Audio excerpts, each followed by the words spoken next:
போதுமானவரே, புதுமையானவரே, பாதுகாப்பவரே, என் பாவம் தீர்த்தவரே. போதுமானவரே, புதுமையானவரே, பாதுகாப்பவரே, என் பாவம் தீர்த்தவரே. உமக்கே ஆராதனை, ஆராதனை, ஆயுளெல்லாம் ஆராதனை.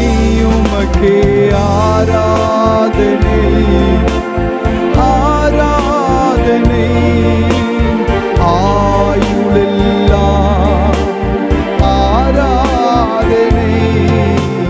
போதுமானவரே, புதுமையானவரே, பாதுகாப்பவரே, என் பாவம் தீர்த்தவரே. போதுமானவரே, புதுமையானவரே, பாதுகாப்பவரே, என் பாவம் தீர்த்தவரே. எனக்காக தண்டிக்கப்பட்டீரே, அதனால் நான் மன்னிக்கப்பட்டேன். எனக்காக தண்டிக்கப்பட்டீரே, அதனால் நான் மன்னிக்கப்பட்டேன். எனக்காக காயப்பட்டீரே, அதனால் நான் சுகம் பெற்றுக்கொண்டேன். எனக்காக காயப்பட்டீரே, அதனால் நான் சுகம் பெற்றுக்கொண்டேன். உமக்கே ஆராதனை, ஆராதனை, ஆயுளெல்லாம் ஆராதனை. உமக்கே ஆராதனை, ஆராதனை, ஆயுளெல்லாம். எனக்காக புறக்கணிக்கப்பட்டீர், எனக்காக புறக்கணிக்கப்பட்டீர், அதனால் நான் ஏற்றுக்கொள்ளப்பட்டேன். எனக்காக புறக்கணிக்கப்பட்டீர், அதனால் நான் ஏற்றுக்கொள்ளப்பட்டேன். எனக்காக அவமானம் அடைந்து உம் மகிமையிலே பங்கு பெறச்செய்தீர். எனக்காக அவமானம் அடைந்து உம் மகிமையிலே பங்கு பெறச்செய்தீர். உமக்கே ஆராதனை, ஆராதனை, ஆயுளெல்லாம்.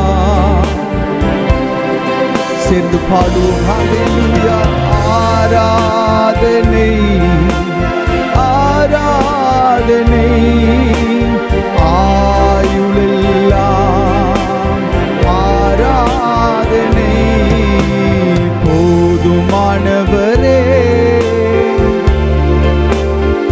ஹல்லேலூயா, பாதுகாப்பவரே, என் பாவம் தீர்த்தவரே. போதுமானவரே, புதுமையானவரே, பாதுகாப்பவரே, என் பாவம் தீர்த்தவரே. வெளிப்படுத்தின விசேஷம் 1ஆம் அதிகாரம் 6ஆம் வசனத்திலே இப்படியாக எழுதப்பட்டிருக்கிறது. நம்மிடத்தில் அன்பு கூர்ந்து தமது இரத்தத்தினாலே நம்முடைய பாவங்கள் அற நம்மை கழுவி தம்முடைய பிதாவாகிய தேவனுக்கு முன்பாக நம்மை ராஜாக்களும் ஆசாரியர்களும் ஆக்கின அவருக்கு மகிமையும் வல்லமையும் என்றென்றைக்கும் உண்டாயிருப்பதாக. ஹல்லேலூயா. நம்மிடத்தில் அன்பு கூர்ந்து தமது இரத்தத்தினாலே நம்முடைய பாவங்கள் அற நம்மை கழுவினார். அவருக்கு நன்றி செலுத்தும் இந்த காலை நேரத்தில். நன்றி அப்பா. எங்களுக்காக மரித்தவரே, எங்களுக்காக இரத்தம் சிந்தினவரே, எங்களுடைய பாவங்கள் கழுவப்படும்படி, எங்களுடைய சாபங்கள் உடைக்கப்படும்படி அந்த கல்வாரி சிலுவையிலே நீர் எங்களுக்காக சிந்தின அந்த இரத்தத்திற்காக, கொடுத்த அந்த ஜீவனுக்காக நாங்கள் நன்றி செலுத்துகிறோம். உம்முடைய ஜீவனாலே இன்றைக்கு நாங்கள் வாழ்ந்து கொண்டிருக்கிறோம். நீர் எங்களுக்காக கொடுத்த இரத்தத்தினாலே நாங்கள் கழுவப்பட்டு கொண்டிருக்கிறோம். நன்றி இயேசுவே. உமக்கே நாங்கள் நன்றி செலுத்துகிறோம். உமக்கு நாங்கள் நன்றி செலுத்துகிறோம். உம்முடைய நல்ல நாமம் மகிமைப்படுவதாக. ஆராதனையின் எல்லா ஆண்டவரே பகுதிகளை நீர் ஆசீர்வதியும். இயேசுவின் நாமத்தில் கேட்கிறோம் நல்ல பிதாவே. ஆமென். ஹல்லேலூயா. ஆமென். ஒரு சில பாடல்களை பாடி கர்த்தருடைய நாமத்தை மகிமைப்படுத்துவோம். ஆத்துமாவே நன்றி சொல்லு முழு உள்ளத்தோடே, கர்த்தர் செய்த நன்மைகளை ஒரு நாளும் மறவாதே என்ற பாடலை சேர்ந்து பாடி கர்த்தருடைய நாமத்தை மகிமைப்படுத்துவோம். குற்றங்களை மன்னித்தாரே, நோய்களை நீக்கினாரே, படுகுழி நின்று மீட்டாரே, ஜீவனை மீட்டாரே. சேர்ந்து பாடி கர்த்தருடைய நாமத்தை மகிமைப்படுத்துவோம். ஹல்லேலூயா.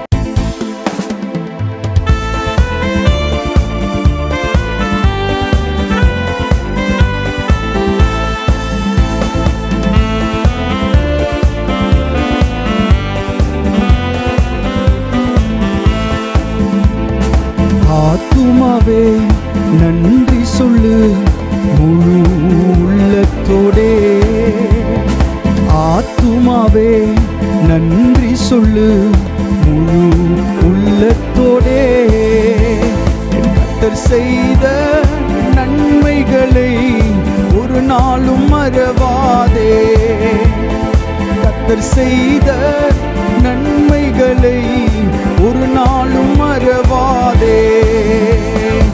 ஆத்துமாவே நன்றி சொல்லு முழு உள்ளத்தோடே, என் ஆத்துமாவே நன்றி சொல்லு முழு உள்ளத்தோடே. குற்றங்களை மன்னித்தாரே, நோய்களை நீக்கினாரே, குற்றங்களை மன்னித்தாரே, நோய்களை நீக்கினாரே, படுகுழி நின்று மீட்டாரே, ஜீவனை மீட்டாரே, படுகுழி நின்று மீட்டாரே, ஜீவனை மீட்டாரே.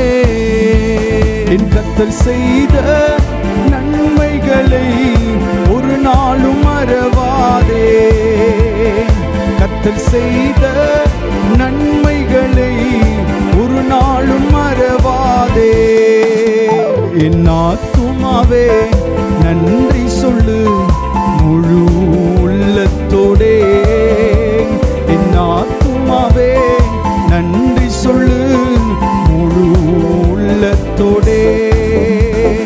கிருபை இரக்கங்களாய் மணிமுடி சூட்டுகின்றார், ஓ கிருபை இரக்கங்களாய் மணிமுடி சூட்டுகின்றார், வாழ்நாளெல்லாம் நன்மைகளால் திருப்தியாக்குகின்றார், வாழ்நாளெல்லாம் நன்மைகளால் திருப்தியாக்குகின்றார். என் கர்த்தர் செய்த நன்மைகளை ஒரு நாளும் மறவாதே, என் கர்த்தர் செய்த நன்மைகளை ஒரு நாளும் மறவாதே.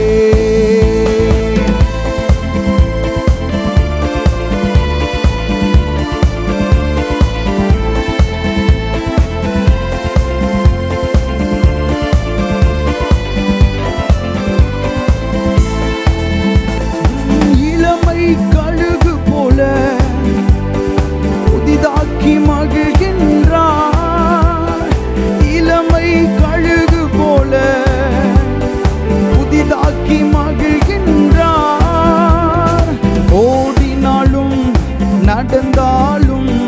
பலன் குறைவதில்லை. நாம் ஓடினாலும் நடந்தாலும் பலன் குறைவதில்லை. கர்த்தர் செய்த நன்மைகளை ஒரு நாளும் மறவாதே. நம் கர்த்தர் செய்த நன்மைகளை ஒரு நாளும் மறவா. கர்த்தர் செய்த ஹல்லேலூயா ஆமென். கர்த்தர் செய்த நன்மைகளை ஒரு நாளும் மறவாதே. நம் கர்த்தர் செய்த நன்மைகளை ஒரு நாளும் மறவாதே. கர்த்தர் செய்த நன்மைகளை ஒரு நாளும் மறவாதே. சங்கீதங்களின் புஸ்தகம் 103வது சங்கீதம் 3வது வசனத்திலிருந்து 5ஆம் வசனம் வரைக்கும் இப்படியாக வாசிக்கிறோம். அவர் உன் அக்கிரமங்களை எல்லாம் மன்னித்து உன் நோய்களை எல்லாம் குணமாக்கி உன் பிராணனை அழிவுக்கு விலக்கி மீட்டு உன்னை கிருபையினாலும் இரக்கங்களினாலும் முடிசூட்டி நன்மையினால் உன் வாயை திருப்தியாக்குகிறார். கழுகுக்கு சமானமாய் உன் வயது திரும்ப வாழ வயது போல் ஆகிறது என்று வேதத்தில் வாசிக்கிறோம். அல்லேலூயா. அவர் நமக்காக அடிக்கப்பட்டது, அவர் நமக்காக நொறுக்கப்பட்டது, நம்மை உயர்த்த, நம்முடைய பாவங்கள் மன்னிக்கப்பட, நம்மை கழுவ, நம்மை ஆசீர்வதிக்க நம்முடைய இடத்திலே அவர் அடிக்கப்பட்டார். அல்லேலூயா. கர்த்தர் செய்த நன்மைகளை ஒரு நாளும் மறவாதே. ஆமென். இன்னொரு பாடலை பாடி கர்த்தருடைய நாமத்தை மகிமைப்படுத்துவோம். மனதுருகும் தெய்வமே ஏசையா, உம்மை மனதார துதிப்பேன், ஸ்தோத்தரிப்பேன். அல்லேலூயா. மெய்யாக எங்களது பாடுகளை ஏற்றுக்கொண்டு துக்கங்களை சுமந்து கொண்டீர் என்று பாடி கர்த்தருடைய நாமத்தை மகிமைப்படுத்துவோம். அல்லேலூயா.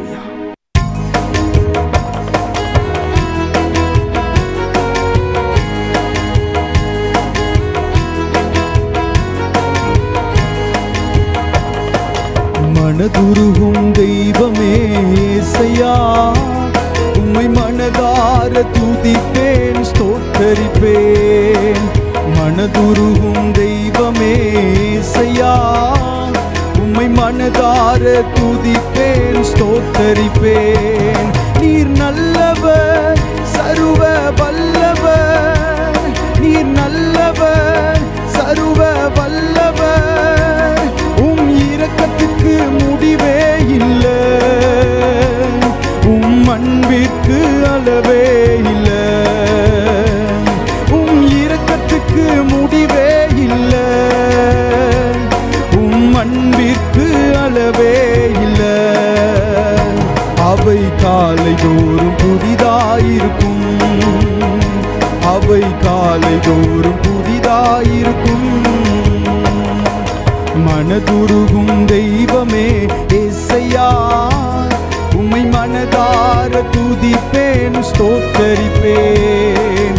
மனதுருகும் தெய்வமே ஏசையா, உம்மை மனதார துதிப்பேன், ஸ்தோத்தரிப்பேன்.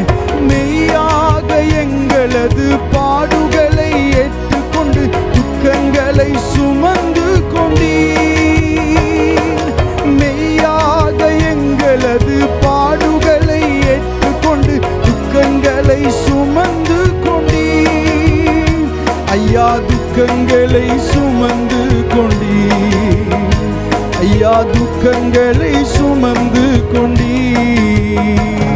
நீர் நல்லவர், சர்வ வல்லவர், நீர் நல்லவர், சர்வ வல்லவர்.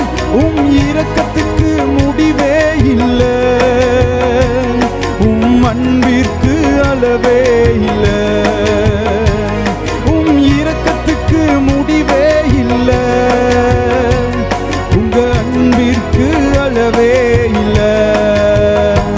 அவை காலை தோறும் புதிதாயிருக்கும், அவை காலை தோறும் புதிதாயிருக்கும். மனதுருகும் தெய்வமே இயேசையா, உம்மை மனதார துதிப்பேன் ஸ்தோத்தரிப்பேன். மனதுருகும் தெய்வமே இயேசையா, உம்மை மனதார துதிப்பேன் ஸ்தோத்தரிப்பேன். எங்களுக்கு சமாதானம் உண்டு பண்ணும் தண்டனையோ உம்மேலே விழுந்ததையா. எங்களுக்கு சமாதானம் உண்டு பண்ணும் தண்டனையோ உம்மேலே விழுந்ததையா. ஐயா உம்மேலே விழுந்ததையா, ஐயா உம்மேலே விழுந்ததையா. நீர் நல்லவர், சர்வ வல்லவர், நீர் நல்லவர், சர்வ வல்லவர். உங்க இரக்கத்துக்கு முடிவே இல்லை, உங்க அன்பிற்கு அளவே இல்லை. உங்க இரக்கத்துக்கு முடிவே இல்லை, உங்க அன்பிற்கு அளவே இல்லை. அவை காலை தோறும் புதிதாயிருக்கும், அவை காலை தோறும் புதிதாயிருக்கும். மனதுருகும் தெய்வமே இயேசையா, உம்மை மனதார துதிப்பேன் ஸ்தோத்தரிப்பேன். மனதுருகும் தெய்வமே இயேசையா, உம்மை மனதார துதிப்பேன் ஸ்தோத்தரிப்பேன். சாபமான முள்முடியை தலைமேல சுமந்து கொண்டு சிலுவையிலே வெற்றி சிறந்தீர். சாபமான முள்முடியை தலைமேல சுமந்து கொண்டு சிலுவையிலே வெற்றி சிறந்தீர். ஐயா சிலுவையிலே வெற்றி சிறந்தீர், ஐயா சிலுவையிலே வெற்றி சிறந்தீர். நீர் நல்லவர், சர்வ வல்லவர், நீர் நல்லவர், சர்வ வல்லவர். உங்க இரக்கத்துக்கு முடிவே இல்லை, உங்க அன்பிற்கு அளவே இல்லை. உங்க இரக்கத்துக்கு முடிவே இல்லை, உங்க அன்பிற்கு அளவே இல்லை. அவை காலை தோறும் புதிதாயிருக்கும், அவை காலை தோறும் புதிதாயிருக்கும்.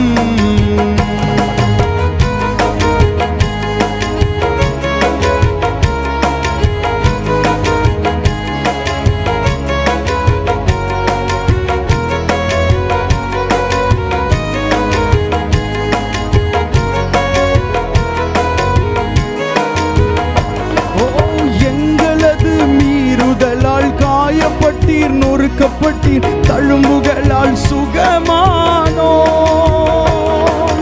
எங்களது மீறுதலால் காயப்பட்டீர், நொறுக்கப்பட்டீர், தழும்புகளால் சுகமானோம்.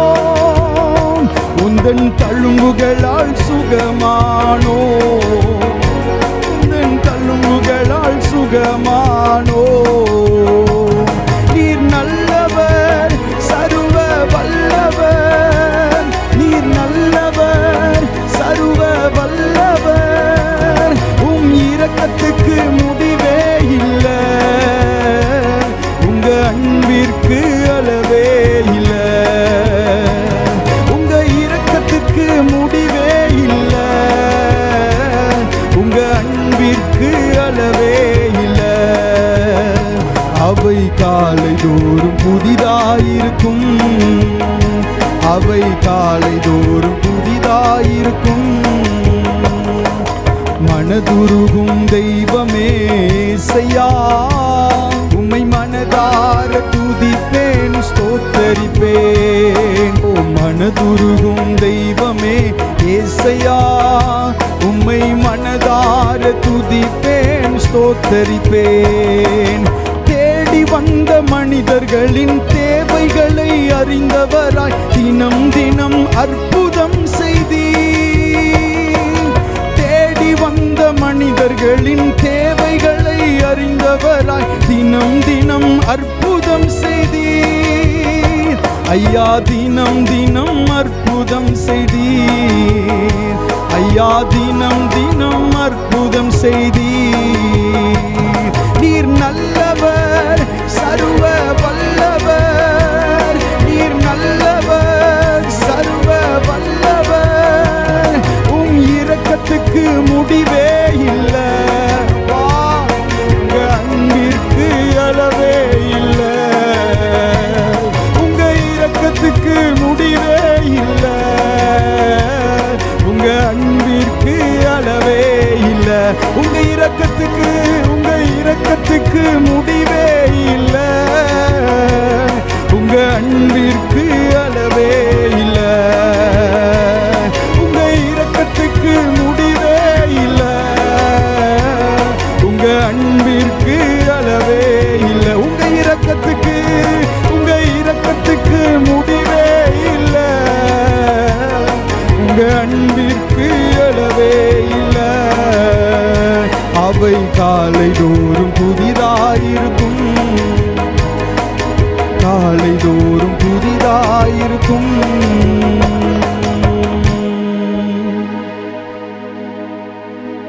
ஹல்லேலூயா. ஏசாயா 53வது அதிகாரத்திலே நாம் இப்படியாக வாசிக்கிறோம். 5வது வசனத்திலே, நம்முடைய மீறுதல்களின் நிமித்தம் அவர் காயப்பட்டு, நம்முடைய அக்கிரமங்களின் நிமித்தம் அவர் நொறுக்கப்பட்டார். நமக்கு சமாதானத்தை உண்டு பண்ணும் ஆக்கினை அவர் மேல் வந்தது, அவருடைய தழும்புகளால் குணமாகிறோம். நம்முடைய மீறுதல்களின் நிமித்தம் அவர் காயப்பட்டு, நம்முடைய அக்கிரமங்களின் நிமித்தம் அவர் நொறுக்கப்பட்டார். 6வது வசனத்திலே, நாம் எல்லாரும் ஆடுகளைப் போல வழி தப்பி திரிந்து அவனவன் தன் தன் வழியிலே போனோம், கர்த்தரோ நம் எல்லாருடைய அக்கிரமத்தையும் அவர் மேல் விழப்பண்ணினார். 10வது வசனத்திலே, கர்த்தரோ அவரை நொறுக்க சித்தமாகி அவரை பாடுகளுக்குட்படுத்தினார். அவருடைய ஆத்துமா தன்னை குற்ற நிவாரண பலியாக ஒப்பு கொடுக்கும் போது அவர் தமது சந்ததியை கண்டு நீடித்த நாளாயிருப்பார். கர்த்தருக்கு சித்தமானது அவர் கையினால் வாய்க்கும் என்று எழுதப்பட்டிருக்கிறது. கர்த்தரோ அவரை நொறுக்க சித்தமாகி, ஹல்லேலூயா, அவரை பாடுகளுக்கு உட்படுத்தினார்.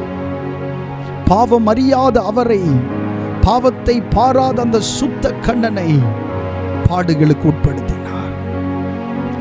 எல்லாம் நமக்காக, நம்முடைய மீறுதல்களுக்காக, நம்முடைய அக்கிரமங்களுக்காக. ஹல்லேலூயா.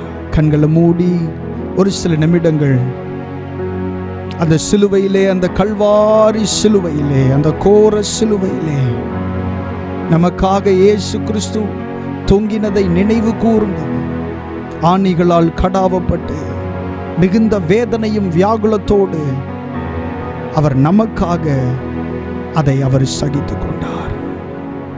ஆராதனை வேளையிலே அதை உணர்ந்து பார்த்து ஆண்டவருக்கு நன்றி செலுத்துவோம். ஆண்டவரே, எங்களுக்காக நீர் அதை ஏற்றுக்கொண்டீர். ஆண்டவரே, ஹல்லேலூயா. நன்றி அப்பா, நன்றி இயேசுவே. ஹல்லேலூயா. இன்னொரு பாடலை பாடி கர்த்தருடைய நாமத்தை மகிமைப்படுத்துவோம். இரத்த கோட்டைக்குள்ளே நான் நுழைந்து விட்டேன், இனி எதுவும் அணுகாது, எந்த தீங்கும் தீண்டாது. சேர்ந்து பாடி கர்த்தருடைய நாமத்தை மகிமைப்படுத்துவோம். நேசரின் இரத்தம் என் மேலே நெருங்காது, சாத்தான் பாசமாய் சிலுவையில் பலியானார், பாவத்தை வென்று விட்டார். சேர்ந்து பாடி ஆராதிப்போம். இரத்த கோட்டைக்குள்ளே. ஆமென்.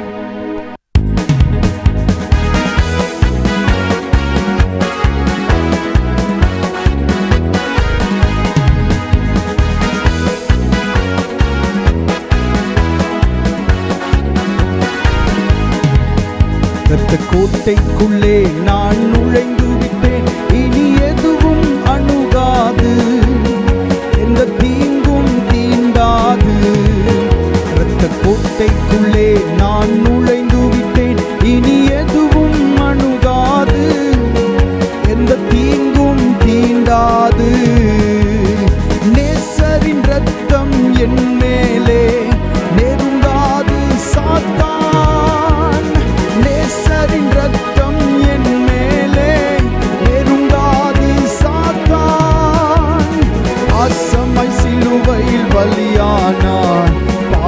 பாவத்தை வென்று விட்டார். இயேசு பாசமாய் சிலுவையில் பலியானார், பாவத்தை வென்று விட்டார். இரத்த கோட்டைக்குள்ளே நான் நுழைந்து விட்டேன், இனி எதுவும் அணுகாது, எந்த தீங்கும் தீண்டாது. இரத்த கோட்டைக்குள்ளே நான் நுழைந்து விட்டேன், இனி எதுவும் அணுகாது, எந்த தீங்கும் தீண்டாது. இம்மட்டும் உதவின எபினேசரே இனியும் காத்திடுவார். இம்மட்டும் உதவின எபினேசரே இனியும் காத்திடுவார். உலகிலே இருக்கும் அவனை விட தேவன் பெரியவரே. இந்த உலகிலே இருக்கும் அவனை விட தேவன் பெரியவரே. இரத்த கோட்டைக்குள்ளே நான் நுழைந்து விட்டேன், இனி எதுவும் அணுகாது, எந்த தீங்கும் தீண்டாது. இரத்த கோட்டைக்குள்ளே நான் நுழைந்து விட்டேன், இனி எதுவும் அணுகாது, எந்த தீங்கும் தீண்டாது. தேவனை ஒளியும் மீட்புமானார், யாருக்கு அஞ்சிடுவேன்? தேவனை ஒளியும் மீட்புமானார், யாருக்கு அஞ்சிடுவேன்? அவரே என் வாழ்வின் பலனானார், யாருக்கு பயப்படுவேன்? அவரே என் வாழ்வின் பலனானார், யாருக்கு பயப்படுவேன்? இரத்த கோட்டைக்குள்ளே நான் நுழைந்து விட்டேன், இனி எதுவும் அணுகாது, எந்த தீங்கும் தீண்டாது. இரத்த கோட்டைக்குள்ளே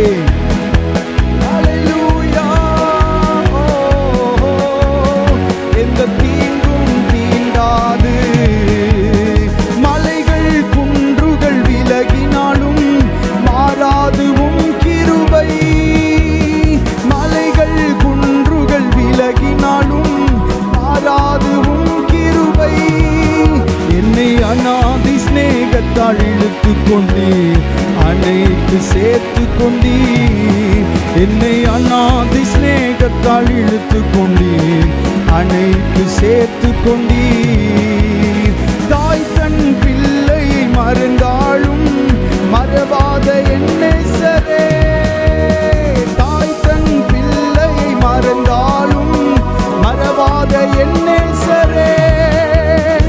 ஆயனை போல நடத்துகின்றீர், அபிஷேகம் செய்கின்றீர். என்னை ஆயனை போல நடத்துகின்றீர், அபிஷேகம் செய்கின்றீர். கோட்டைக்குள்ளே நான் நுழைந்து விட்டேன், இனி எதுவும் அணுகாது, எந்த தீங்கும் தீண்டாது. இரத்த கோட்டைக்குள்ளே நான் நுழைந்து விட்டேன். ஹல்லேலூயா.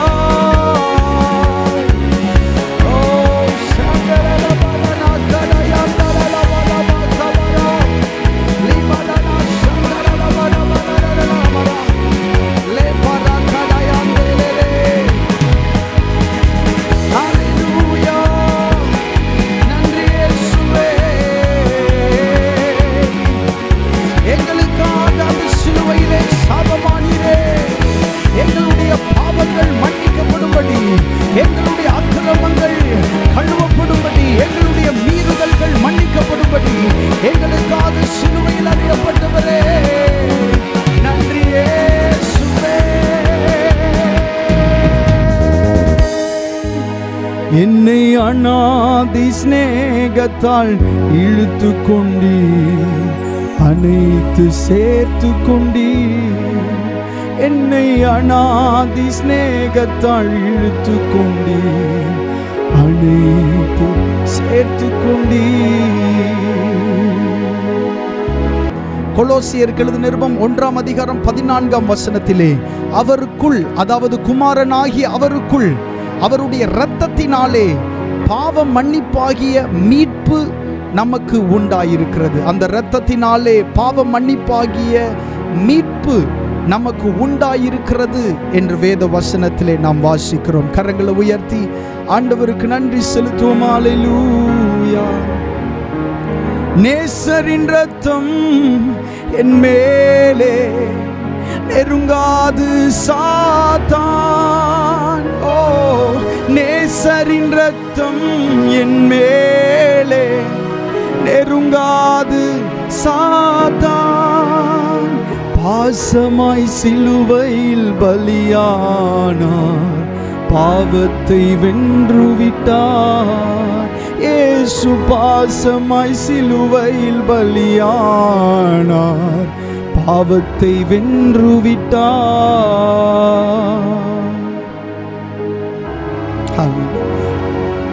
கரங்களை உயர்த்தி ஆண்டவருக்கு நன்றி செலுத்துவோம். நன்றி இயேசுவே, நீர் சிந்தின இரத்தத்திற்காக நன்றி. நீர் எங்களுக்காக பட்ட அந்த பாடுகளுக்காக நாங்கள் நன்றி செலுத்துகிறோம். ஆண்டவரே, நாங்கள் எவ்வளவேனும் அதற்கு பாத்திரவான்களாய் இல்லாத போதும் நீர் எங்களுக்காக நீர் அதை செய்திருக்கிறீர். ஹல்லேலூயா. உமக்கு நாங்கள் நன்றி செலுத்துகிறோம் இயேசுவே. தொடர்ந்து ஆண்டவரை ஆராதிப்போம். ஹல்லேலூயா. கல்வாரியின் கருணையிதே காயங்களில் காணுதே. கர்த்தன் இயேசு ஆருணக்காய் கஷ்டங்கள் சகித்தாரே. கர்த்தன் இயேசு ஆருணக்காய் கஷ்டங்கள் சகித்தாரே. விலையேற பெற்ற தீருரத்தமே அவர் விழாவினின்று பாயுதே.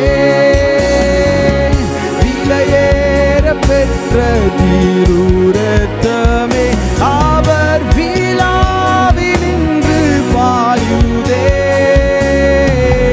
விலையேற பெற்றோனாய் உன்னை மாற்ற விலையாக ஈந்தனரே. விலையேற பெற்றோனாய் உன்னை மாற்ற விலையாக ஈந்தனரே. உன் வெள்ளியோ மண்ணின் வாழ்வோ இவ்வன்பிற்கிணையாகுமோ.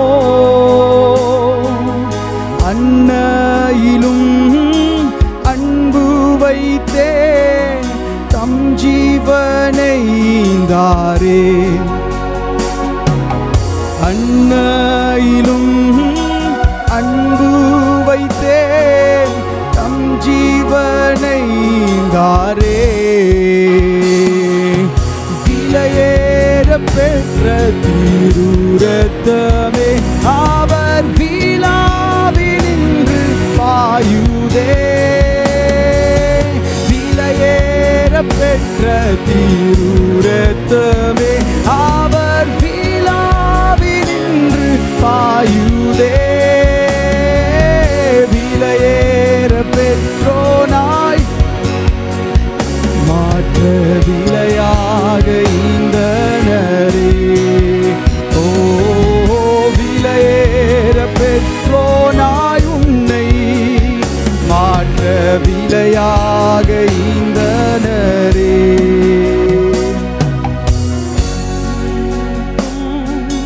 நினைக்கவும் அவனை விசாரிக்கவும்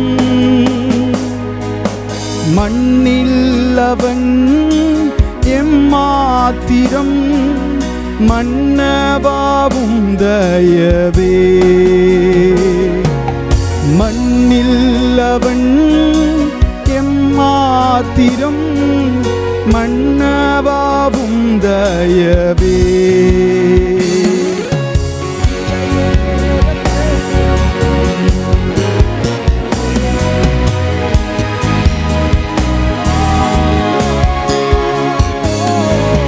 விலையேற பெற்ற தீருரத்தமே அவர்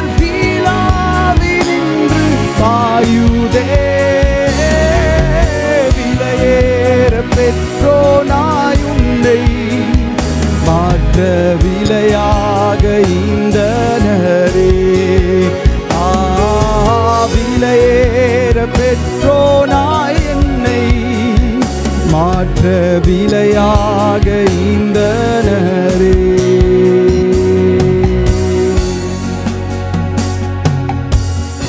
பரிசுத்த ஆவியானவரே, அருமையான நேரத்திற்காக உமக்கு நன்றி செலுத்துகிறோம். ஆண்டவரே, நீர் எங்களுக்காக பட்ட பாடுகளை நினைவு கூர்ந்து உமக்கு நன்றி செலுத்த, உம்மிடத்தில் எங்களுடைய அன்பை பகிர்ந்து கொள்ள தேவன் எங்களுக்கு தந்த இந்த நல்ல வாய்ப்புக்காக நன்றி செலுத்துகிறோம். ஆண்டவரே, உம்முடைய நல்ல நாமம் மகிமைப்படுவதாக.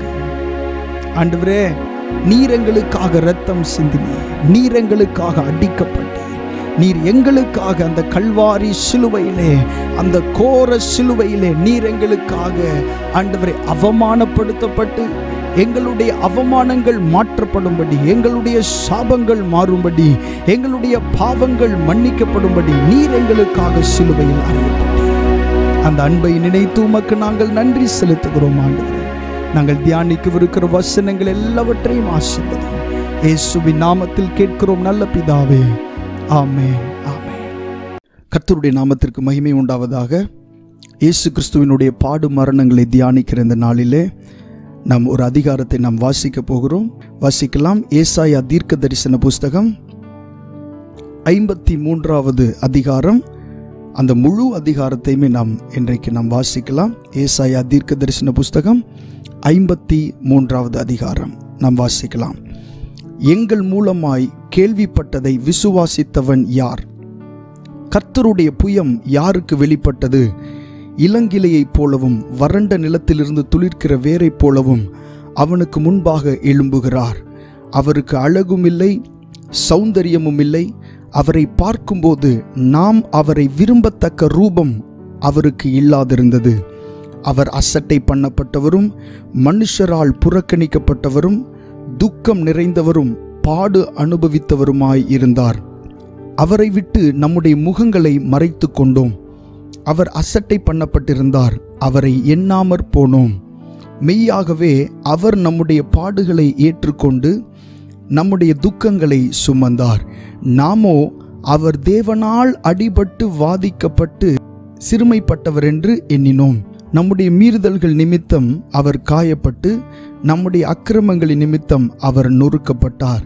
நமக்கு சமாதானத்தை உண்டு பண்ணும் ஆக்கினை அவர் மேல் வந்தது. அவருடைய தழும்புகளால் குணமாகிறோம். நாம் எல்லாரும் ஆடுகளைப் போல வழி தப்பி திரிந்து அவனவன் தன் தன் வழியிலே போனோம். கர்த்தரோ நம் எல்லாருடைய அக்கிரமத்தையும் அவர் மேல் விழப்பண்ணினார். அவர் நெருக்கப்பட்டும் ஒடுக்கப்பட்டும் இருந்தார், ஆனாலும் தம்முடைய வாயை அவர் திறக்கவில்லை. அடிக்கப்படும்படி கொண்டு போகப்படுகிற ஒரு ஆட்டுக்குட்டியைப் போலவும் தன்னை மயிர் கத்திரிக்கிறவனுக்கு முன்பாக சத்தமிடாதிருக்கிற ஆட்டை போலவும் அவர் தம்முடைய வாயை திறவாதிருந்தார். இடுக்கணிலும் நியாய தீர்ப்பிலும் இருந்து அவர் எடுக்கப்பட்டார். அவருடைய வம்சத்தை யாரால் சொல்லி முடியும்? ஜீவனுள்ளோருடைய தேசத்திலிருந்து அறுப்புண்டு போனார். என் ஜனத்தின் மீறுதலி நிமித்தம் அவர் வாதிக்கப்பட்டார். துன்மார்க்கரோடே அவருடைய பிரேத குழியை நியமித்தார்கள், ஆனாலும் அவர் மரித்தபோது ஐஸ்வர்யவானோடே இருந்தார். அவர் கொடுமை செய்யவில்லை, அவர் வாயில் வஞ்சனை இருந்ததுமில்லை. கர்த்தரோ அவரை நொறுக்க சித்தமாகி அவரை பாடுகளுக்குட்படுத்தினார். அவருடைய ஆத்துமா தன்னை குற்ற நிவாரண பலியாக ஒப்பு கொடுக்கும்போது அவர் தமது சந்ததியை கண்டு நீடித்த நாளாயிருப்பார். கர்த்தருக்கு சித்தமானது அவர் கையினால் வாய்க்கும். அவர் தமது ஆத்தும வருத்தத்தின் பலனை கண்டு திருப்தியாவார். என் தாசனாகிய நீதிபரர் தம்மை பற்றும் அறிவினால் அநேகரை நீதிமான்களாக்குவார். அவர்களுடைய அக்கிரமங்களை தாமே சுமந்து கொள்வார். அவர் தம்முடைய ஆத்துமாவை மரணத்தில் ஊற்றி அக்கிரமக்காரரில் ஒருவராக எண்ணப்பட்டு அநேகருடைய பாவத்தை தாமே சுமந்து அக்கிரமக்காரருக்காக வேண்டிக் கொண்டது நிமித்தம் அநேகரை அவருக்கு பங்காக கொடுப்பேன். பலவான்களை அவர் தமக்கு கொள்ளையாக பங்கிட்டுக் கொள்வார். ஆமென். கர்த்தருடைய நாமம் மகிமைப்படுவதாக. நாம் தொடர்ந்து தேவனுடைய வார்த்தைக்கு நேராய் கடந்து செல்வோம். வாசிக்கலாம். எபிரேயருக்கு எழுதின நிருபம் 12வது அதிகாரம் 3வது வசனம்.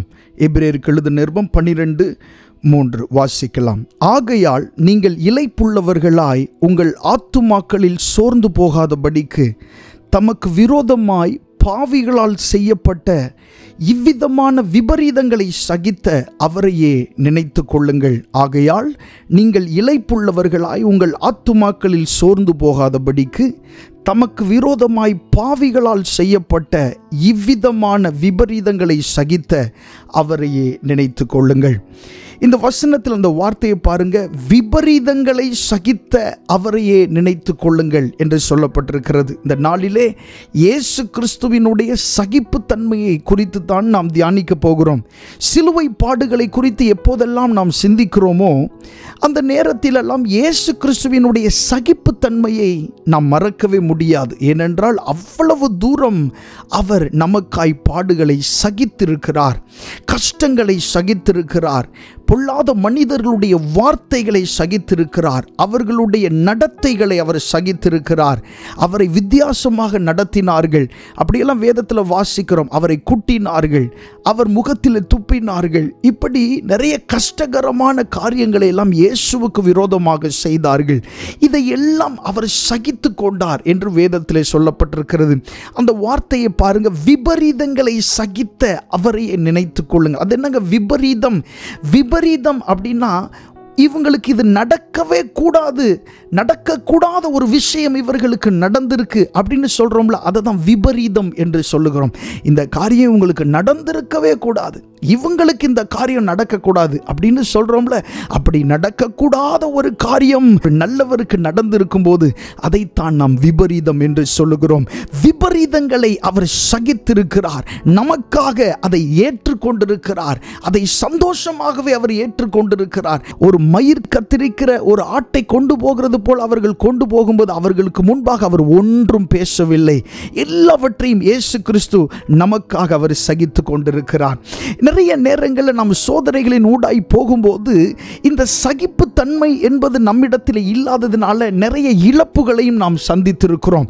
இயேசு கிறிஸ்து அன்றைக்கு நமக்காக அந்த கஷ்டங்களை, அந்த பாடுகளை, அந்த விபரீதங்களை அவர் சகித்தபடினாலே இன்றைக்கும் நாம் விடுதலையோடு அவருடைய நாமத்தை மகிமைப்படுத்துகிறோம். இன்றைக்கும் விடுதலையோடு நாம் தேவனை ஆராதிக்கிறோம். தைரியமாய் கிருபாசன தண்டையிலே நாம் சேருகிறோம். அவருடைய ஜீவனோடு நாம் இணைந்திருக்கிறோம். அவரை பாடி ஆராதிக்கிறோம், மகிழ்ச்சியாயிருக்கிறோம். இது எல்லாவற்றுக்கும் காரணம் இயேசு கிறிஸ்து நம்மேல் கொண்டிருந்த அந்த அன்பு. மறுபுறம் அவர் நமக்காக சகித்த அந்த சகிப்புத்தன்மை. கர்த்தருடைய நாமம் மகிமைப்படுவதாக. இன்றைக்கு இயேசு கிறிஸ்துவினுடைய சிலுவை பாடுகளை தியானிக்கிற வேளையில் எப்படியெல்லாம் இயேசு கிறிஸ்து நமக்காக பாடுகளை சகித்தார், என்ன மாதிரியான சகிப்புத்தன்மை எல்லாம் அவரிடத்தில் இருந்தது என்று சொல்லி நாம் தியானிக்க போகிறோம். எல்லாவற்றையும் நம்மால் தியானிக்க முடியாது. பாருங்க, இயேசு கிறிஸ்துவுடைய சகிப்புத்தன்மை என்பது அப்படி ஒரு மணி நேர பிரசங்கத்திற்குள்ளாக சொல்லிவிடக்கூடிய சகிப்புத்தன்மை அல்ல.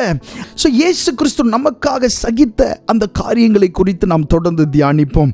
முதலாவது இயேசு கிறிஸ்து எதை சகித்து கொண்டார் என்றால் வாசிக்கலாம். மார்க் எழுதின சுவிசேஷம் 14வது அதிகாரம் 50 முதல் 52வது வசனம், 50, 51, 52 ஆகிய வசனங்களை வாசிக்கலாம். அப்பொழுது எல்லாரும் அவரை விட்டு ஓடி போனார்கள். ஒரு வாலிபன் ஒரு துப்பட்டியை மாத்திரம் தன்மேல் போர்த்து கொண்டு அவர் பின்னே போனான். அவனை பிடித்தார்கள். அவன் தன் துப்பட்டியை போட்டுவிட்டு நிர்வாணமாய் அவர்களை விட்டு ஓடி போனான். இந்த சம்பவத்தில் பாருங்க, இயேசு கிறிஸ்து முதலாவது சகித்த சகிப்புத்தன்மை என்ன தெரியுமா? தன்னோடு இருந்தவர்கள் தன்னை விட்டு ஓடி போனதை இயேசு கிறிஸ்து சகித்து கொண்டார். இது ஒரு சாதாரணமான விஷயமாக தெரியலாம். இயேசு கிறிஸ்து அவருக்கு 12 சீஷர்கள் இருந்தாலும் தம்மோடு இருக்கும்படி எல்லா காரியங்களையும் பகிர்ந்து கொள்ளும்படி 3 சீஷர்களை மட்டும் எப்பொழுதும் தம்மோடு வைத்திருப்பார். அதில் ஒருவர் பேதுரு, அடுத்து யாக்கோபு, அடுத்து யோவான். இந்த 3 பேரை மட்டும்தான் இயேசு கிறிஸ்து அநேக பொழுது தம்மோடே அவர் வைத்திருந்திருக்கிறார். மறுரூப மலையில இவர்கள் 3 பேரும் தான் இயேசு கிறிஸ்துவோடு இருந்தார்கள். ஒரு இடத்தில் அற்புதம் செய்யும் போதும் இயேசு கிறிஸ்து இவர்கள் 3 பேரையும் தம்மிடத்தில் வைத்திருந்திருக்கிறார். இப்படி பல சமயங்களிலும் இந்த 3 சீஷர்கள் இயேசுவோடு எப்பொழுதும் இருந்திருக்கிறார்கள். அன்றைக்கு அந்த 12 பேரோடு தான் கெத்செமனே தோட்டத்துக்கு இயேசு கிறிஸ்து போயிருந்தார். அதிலும் கொஞ்சம் உள்ளே இயேசு கிறிஸ்து ஜெபிக்கிற அந்த இடத்திலே இந்த 3 பேரிடத்திலும் அவர் சொல்லிவிட்டு ஒரு கல்லறி தூரத்தில் போய் அவர் முகம் குப்புற விழுந்து அவர் வியாகுலப்பட துவங்கினார். அவர் ஜெபிக்க துவங்கினார். அவர் ஆண்டவருக்கு முன்பாக தன்னை ஊற்ற துவங்கினார். அவர் இடத்துல இருந்து வந்த வேர்வைகள் எல்லாம் இரத்தத்தின் மணித்துளிகளாய் அவருக்குள்ளே இருந்து வெளிவந்தது. அந்த சம்பவங்கள் நமக்கு நன்றாய் தெரியும். இப்பொழுது அங்கே இருக்கிற போர்ச்சேவகர்கள் இயேசுவை பிடிக்க வருகிறார்கள். அவரிடத்தில் வந்து அவரை பிடிக்கும் பொழுது இயேசு கிறிஸ்து கூட யாருமே இல்லை. எல்லாரும் அவரை விட்டு என்ன செய்தார்கள்? ஓடி போனார்கள். வேதத்தில் ஒரு சம்பவம் சொல்லப்பட்டிருக்கிறது. மேய்ப்பனை வெட்டுவேன், ஆடுகள் சிதறடிக்கப்படும்.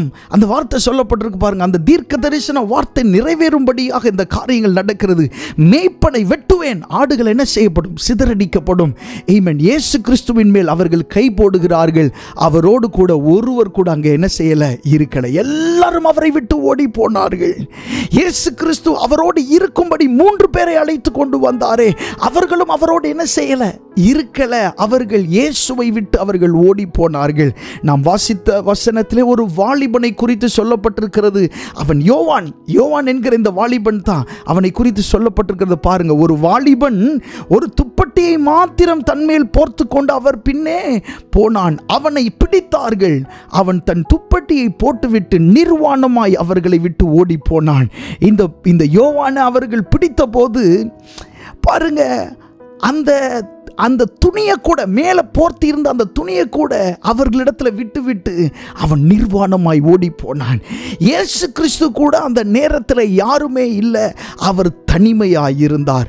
இந்த காரியத்தை இயேசு கிறிஸ்து சகித்திருக்கிறார். பல வேளைகளிலும் நீங்கள் உங்களிடத்திலே அன்பாய் பழகினவர்கள், நீங்கள் அன்பாய் நேசித்த சிலர் உங்களோடு இராமல் இருக்கலாம். அப்படிப்பட்ட சூழ்நிலைகளில் நீங்கள் கடந்து வந்திருக்கலாம். கொஞ்சம் யோசித்து பாருங்க. உங்க கஷ்டமான நேரத்தில், உங்களுக்கு தேவையான நேரத்தில் அந்த குறிப்பிட்ட மனிதர்கள் உங்க கூட இல்லைன்னா அது எவ்வளவு கஷ்டமாயிருக்கும். உங்களை தனியாக விட்டு போனால் எவ்வளவு கஷ்டமாயிருக்கும். இயேசு கிறிஸ்துவினுடைய சகிப்பு தன்மையில் முதலாவது என்னன்னா, அவரை விட்டு எல்லாரும் போன பொழுதிலும் அதை அவர் சகித்து கொண்டார். நீ ஏன் என் கூட இல்லை அப்படின்னு யாரையும் போய் அவர் என்ன செய்யலை? கேட்கவே இல்லை. அவருடைய நம்பிக்கை, அவருடைய ஆமென், அவருடைய எல்லா காரியங்களும் ஜெபத்திலே பிதாவின் இடத்துல தான் இருந்ததை நம்ம பார்க்கிறோம். இந்த பூமியில் இருந்த பொழுது அவர் ஜெபிக்கிறவராக இருந்தார். நீங்க எங்க பார்த்தாலும் இயேசு கிறிஸ்துவை ஜெபிக்கிறவராகவே நீங்கள் பார்க்க முடியும். சீஷர்கள் அதனால தான் இயேசு கிறிஸ்துவின் இடத்துல எங்களுக்கு எப்படி பிரசங்கம் பண்ணணும்னு கேட்கல. பதிலாக அவர்கள் கேட்டார்கள், எங்களுக்கு ஜெபிக்க சொல்லித்தாரும். ஏன்னா இயேசு கிறிஸ்துவை பார்க்கும் பொழுதெல்லாம் அவர் ஜெபிக்கிறவராகவே இருந்தார். ஆமென். அதனால தான் சீஷர்கள் அவரிடத்தில் கேட்டார்கள், எங்களுக்கு ஜெபிக்க கற்றுத்தாரும் என்று சொல்லி. எல்லாரும் இயேசுவை விட்டு ஓடி போனார்கள். அந்த நேரத்தில் அவர் கூட யாருமே இல்லை. ஒருவேளை உங்களுடைய வாழ்க்கையில் கூட இப்படிப்பட்ட தனிமைப்படுத்தப்பட்ட ஒரு நிலை இருக்கலாம். ஒரு மிகப்பெரிய பிரச்சனையை உங்க குடும்பத்தில் நிறைய பேர் இருக்கலாம், ஆனா நீங்க மட்டும்தான் சுமக்கிறது போல காணப்படும். இப்படிப்பட்ட நேரத்தில் உங்களுடைய நம்பிக்கை மனிதர்கள் மேல் அல்ல, அல்லது உங்களோடு கூட இருக்கிறவர்கள் மேல் அல்ல, தேவனிடத்தில் இருக்க வேண்டும். இயேசு கிறிஸ்து பாருங்க, எல்லா நேரத்திலுமே ஜெபிக்கிறவராக இருந்திருக்கிறார். கஷ்டமான நேரத்திலே அவர் ஜெபித்திருக்கிறார், சந்தோஷமான நேரத்திலையும் ஜெபித்திருக்கிறார். இப்படி எல்லா சூழ்நிலைகளிலுமே இயேசு கிறிஸ்து ஜெபிக்கிறவராகத்தான் இருந்திருக்கிறார். ஆமென். கெத்செமனே தோட்டத்தில் அவர் போய் வந்ததை வேதத்தில் சொல்லப்பட்டிருக்கிறது. அடிக்கடி அவர் அங்கே போயிருந்தபடியால், அப்படின்னா நிறைய கெத்செமனே தோட்டத்தின் அனுபவங்கள் இயேசு கிறிஸ்துவுக்கு வந்திருக்கிறது, நிறைய வந்திருக்கிறது. அதை யாரிடத்திலையும் போய் இயேசு கிறிஸ்து பகிர்ந்து கொள்ளல, அவர் பிதாவின் இடத்திலே பகிர்ந்து கொள்ளுகிறவராய் இருந்தார். ஹல்லேலூயா. அவர் 100% தேவனாய் இருந்தாலும் 100% அவர் மனிதனாய் இருக்கிறார். ஆமென். மனுஷனுக்குரிய பிரச்சனைகள் அவருக்கு இருக்கிறது, மனுஷனுக்குரிய வியாகுலம் அவருக்கு இருக்கிறது. அவர் போய் முகம் குப்புற விழுந்து அவர் தேவனிடத்திலே மன்றாடுகிறதை பார்க்கிறோம். இந்த பாத்திரம் என்னை விட்டு நீங்க கூடுமானால் நீங்கி போகட்டும் என்று சொல்லி அவர் சொல்லுகிறதை நாம் பார்க்கிறோம். கர்த்தருடைய நாமம் மகிமைப்படுவதாக. எல்லாரும் அவரை விட்டு போனார்கள். அதை இயேசு கிறிஸ்து சகித்து கொண்டார். உங்களோடு இருக்கிறவர்கள் உங்களை விட்டு போனாலும், உங்களை தனித்தவர்களாக விட்டாலும் உங்களுடைய நம்பிக்கை தேவன் மேலே இருக்க வேண்டும். ஆமென். அவர் எந்த சூழ்நிலையிலும் உங்களோடு இருக்க அவர் உண்மையுள்ள தேவனாய் இருக்கிறார். சில காரியங்களை நம்முடைய வாழ்க்கையில நாம் சகிக்க கற்றுக்கொள்ள வேண்டும். கர்த்தருடைய நாமம் மகிமைப்படுவதாக. அடுத்ததாக இயேசு கிறிஸ்து எதை சகித்து கொண்டார் என்று சொன்னால், வாசிக்கலாம். மார்க் எழுதின சுவிசேஷம் 14ஆம் அதிகாரம் 65வது வசனம். மார்க் 14:65. அப்பொழுது சிலர் அவர் மேல் துப்பவும் அவருடைய முகத்தை மூடவும் அவரை குட்டவும் ஞான திருஷ்டியினாலே பார்த்து சொல் என்று சொல்லவும் தொடங்கினார்கள். வேலைக்காரரும் அவரை கன்னத்தில் அறைந்தார்கள். இந்த வசனத்தை நம்ம பார்க்கும்போது இயேசு கிறிஸ்து எதை சகித்து கொண்டிருக்கிறார் என்று சொன்னால், அவரை அற்பமாய் நடத்தினதை அவர் என்ன செய்தார்? சகித்து கொண்டார். அற்பமாய் எண்ணப்படுறதுக்கு ஒரு காரணமும் இல்லைங்க. அவர் பரலோகத்தின் ராஜா. ஆமென். பரலோகத்தில் அவருக்கு இல்லாத எதுவுமே இல்லை. எல்லா கனமும் எல்லா மகிமையும் சிங்காசனத்தில் ராஜாதி ராஜனாய் அமர்ந்திருக்கிறவர். இன்றைக்கும் பரலோகத்தின் அதிபதி, பரலோகத்தின் நாயகன் அவர்தான். அதை வர்ணிக்கவே முடியாது. ஆனால் அதை விட்டு இந்த பூலோகத்துக்கு வந்தப்போ, அவர் நமக்காக வந்த பொழுது அவரை அற்பமாய் என்ன செய்தார்கள்? நடத்தினார்கள். அற்பமாய் அவரை நடத்தின பொழுது அவர் அதை சகித்து கொண்டார். என்னென்னலாம் செய்தாங்க பாருங்க. அவருடைய முகத்தில் என்ன செய்தார்கள்? துப்பினார்கள். அவருடைய முகத்தில் துப்பினார்கள். அவருடைய முகத்தை மூடினார்கள். அவரை கொட்டினார்கள். பாருங்க, ஒரு சின்ன பிள்ளையை நடத்துறதை விட ரொம்ப கேவலமான ரீதியில், கீழ்த்தரமான ரீதியில் இயேசு கிறிஸ்துவை என்ன செய்தார்கள்? அவர்கள் நடத்தினார்கள். அவர் மேலே துப்பினார்கள். அவருடைய முகத்தை மூடினார்கள். அவரை கொட்டினாங்க. அப்புறம் ஞான திருஷ்டியினால் பார்த்து சொல் என்று சொல்லி பின்னாக போய் அவர் இந்த மாதிரி செய்து ஞான திருஷ்டியினால் இதெல்லாம் பார்த்து சொல் என்று சொல்லி அவரை நோக்கி சொல்ல தொடங்கினார்கள். அங்கே இருக்கிற வேலைக்காரங்க கூட அவரை கன்னத்தில் என்ன செய்தார்கள்? அறைந்தார்கள் என்று சொல்லப்பட்டிருக்கிறது. இதையெல்லாம் இயேசு கிறிஸ்து எதற்காக சகித்தார்? தேவ பிள்ளைகள் நாம் அறிந்து கொள்ள வேண்டும். உங்களுக்காகவும் எனக்காகவும் மட்டும்தான் ஆண்டவர் இதையெல்லாம் சகித்து கொண்டார். அவருடைய மனதில் இருந்தது நீங்களும் நானும் மட்டும்தான். ஆமென். இவ்வளவு தூரம் அவர் சகிக்க வேண்டுமா? இவ்வளவு தூரம் இறங்கி போக வேண்டுமா? ஆமென். பிள்ளைகள் மாம்சத்தையும் இரத்தத்தையும் உடையவர்களாக இருக்க அவரும் நம்மை போல மாம்சத்தையும் இரத்தத்தையும் உடையவரானார். நாம் அடிமைகளைப் போல இருக்கிறதை பார்த்து அவரும் நம்மை போல ஒரு அடிமையினுடைய ஒரு சாயலை அவர் தரித்து கொண்டார். பிலிப்பியர் புஸ்தகத்தில் நாம் வாசிக்கிறோம், அவர் தேவனுடைய ரூபமாய் இருந்தும் தேவனுக்கு சமமாய் இருப்பதை கொள்ளையாடின பொருளாக எண்ணாமல் தம்மை தாமே வெறுமையாக்கி அடிமையின் ரூபம் எடுத்து அவர் மனுஷ சாயலானார். அவர் மனுஷ ரூபமாய் காணப்பட்டு மரண பரியந்தம், அதாவது சிலுவையின் மரண பரியந்தம் அவர் கீழ்ப்படிந்தவராகி தம்மை தாமே தாழ்த்தினார். ஆகையால் தேவன் எல்லாவற்றுக்கும் மேலாக அவரை உயர்த்தி இயேசுவின் நாமத்தில் வானோர் பூதலத்தோர் பூமியின் கீழானோருடைய முழங்கால் யாவும் முடங்கும்படிக்கும் பிதாவாகிய தேவனுக்கு மகிமையாக இயேசு கிறிஸ்து கர்த்தர் என்ற நாவுகள் யாவும் ஆமென் அறிக்கையிடும்படிக்கும் எல்லா நாமத்துக்கும் மேலான நாமத்தை அவருக்கு தந்தருளினார். ஹல்லேலூயா. இந்த வசனம் சொல்லுகிறதை பாருங்க. மரண பரியந்தம் தம்மை தாமே வெறுமையாக்கி அவர் கீழ்ப்படிந்தவராய், பிதாவுக்கு கீழ்ப்படிந்தவராய், அவருடைய திருச்சித்தத்திற்கு கீழ்ப்படிந்தவராய் தம்மை தாமே அவர் வெறுமையாக்கினார். தனக்கென்று அவர் ஒன்றும் நினைக்கவில்லை. பதிலாக பிதாவினுடைய சித்தத்தை நிறைவேற்றவும் நமக்காக பாடுபடவும் அவர் ஆவலுள்ளவராய் இருந்தார். கர்த்தருடைய நாமம் மகிமைப்படுவதாக. கொஞ்சம் உங்களுடைய மனதிலே அதை பற்றி நீங்கள் யோசிக்க ஆரம்பியுங்கள். கர்த்தருடைய வார்த்தையை கேட்கிற வேளையிலே அவர் நமக்காக சகித்த அந்த சகிப்பு தன்மையை பாருங்கள். சாதாரணமான மனிதர்கள் ஆமென் அவரை இவ்வளவு கஷ்டமாய் நடத்தின பொழுதும் அவர் சகித்த சகிப்பென்பது சாதாரணமானது அல்ல. கர்த்தருடைய நாமம் மகிமைப்படுவதாக. இந்த இடத்துல நான் ஒரு காரியத்தை கூட நான் உங்களுக்கு சொல்ல விரும்புகிறேன். அந்த கெத்செமனே தோட்டத்திலே இயேசு கிறிஸ்து இருந்த பொழுது அங்கே போர் சேவகர்கள் வந்து அவரை பிடிக்க வந்தார்கள். அப்போ பேதுருவினுடைய கரத்தில் ஒரு பட்டயம் இருந்தது. அந்த பட்டயத்தை எடுத்து அவன் வெட்டினான். போர் சேவகன் ஒருத்தனை அவன் கொஞ்சம் விலகினதுனால காதில் அந்த பட்டயம் என்ன செய்தது? விழுந்தது. காது தனியாக போயிடுச்சு. அந்த போர் சேவனுடைய பேர் மல்கூஸ் அப்படின்னு வேதத்தில் வாசிக்கிறோம். இயேசு கிறிஸ்து தொட்டு அந்த மனுஷனை சுகமாக்குகிறார். அந்த காது சரியாயிருச்சு. இப்போ இயேசு கிறிஸ்து பேதுருவை பார்த்து சொல்கிறாரு, பேதுருவே பட்டயத்தை உரையில் போடு அப்படின்னு சொல்லிட்டு பேதுரு கிட்ட ஆண்டவர் ஒரு காரியத்தை சொல்லுகிறார். என்ன காரியம் தெரியுமா? அதாவது, நான் இப்பொழுது என் பிதாவை வேண்டிக் கொண்டால், மத்தேயு 26 அதிகாரம் 53, 54 வசனங்களை வாசிக்கலாம். மத்தேயு 26, 53, 54. நான் இப்பொழுது என் பிதாவை வேண்டிக் கொண்டால் அவர் 12 லேகியோனுக்கு அதிகமான தூதரை என்னிடத்தில் அனுப்ப மாட்டார் என்று நினைக்கிறாயா? அப்படி செய்வேனானால் இவ்விதமாய் சம்பவிக்க வேண்டும் என்கிற வேத வாக்கியம் எப்படி நிறைவேறும் என்றார். இங்கே சொல்றாரு, இத்தனை பேர் என்னை சுற்றி நிற்கிறாங்க, ஆனா இப்போ நான் பிதாவை வேண்டிக் கொண்டால் அவர் 12 லேகியோனுக்கும் அதிகமான தூதரை, அதாவது ஒரு லேகியோன் அப்படின்னும் போது அது ஒரு கணக்கு. ஒரு லேகியோன் அப்படின்னும் போது 6000 நம்பர், 6000 பேர், 6000 தூதர்கள். அந்த கெனசரேத்து கடல் அருகே இயேசு கிறிஸ்து ஒரு மனுஷனுக்குள்ள இருந்த பிசாசை துரத்தும் போது அந்த மனுஷன் லேகியோன் அப்படின்னு சொல்றான் பாருங்க. லேகியோன் அப்படின்னா 6000, நாங்க 6000 பேர் அப்படின்னு அந்த மனுஷன் சொல்ல முயற்சிக்கிறான். 6000 பேர். லேகியோன் அப்படின்னா லெஜியன் 6000. 6000 தூதர்கள். ஒரு லேகியோன் அப்படின்னா 6000 தூதர்கள்.